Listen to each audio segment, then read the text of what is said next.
નમસ્કાર. તો કેમ છો બધા? અને આ છે આપણું ધરતીનો છેડો વૃદ્ધાશ્રમ, જે આવેલું છે ખેડા જિલ્લાના વસો તાલુકાના લવાલ મુકામે.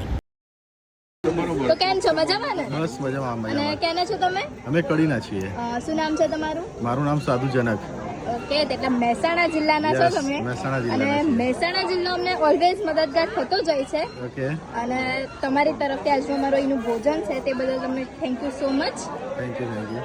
તો તમે કેવી લાગી આ સંસ્થા અમારી? આ સંસ્થા બહુ સારી છે અને જે બી આપણે પૈસા છે કે ફંડ છે કે જે બી આપણે રાશન આપીએ છીએ તો એ કમ્પ્લીટ જગ્યાએ જઈ રહ્યું છે. અને બીજી એક વસ્તુ કે અહીંયા અત્યારે બી આ લોકોનો સપોર્ટ બી ઘણો સારો છે અને આવો લોકો સપોર્ટ કરતા રહેશે તો ઘણા લોકોને અહીંયા અત્યારે હાલ તમે જોઈ શકો છો કે બાળકો લોકોને અત્યારે હાલ ડીશ લઈ અને વૃદ્ધોને પીરસે છે. એ બી એક મહત્વની વાત છે. દરેકને સંસ્કાર કેળવણી દરેક છોકરા જોડે વાત કરી છે તો દરેક છોકરા સ્માઇલ સાથે વાત કરે છે.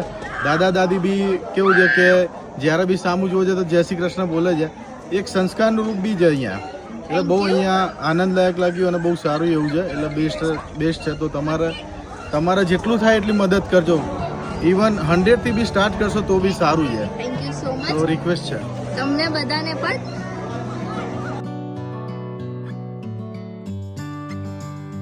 જય શ્રી કૃષ્ણ દાદા, કેમ છો? જય શ્રી કૃષ્ણ.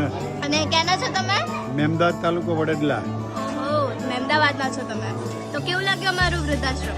મસ્ત લાગ્યું. મારી આજની બર્થડે નિમિત્તે. ઓહો.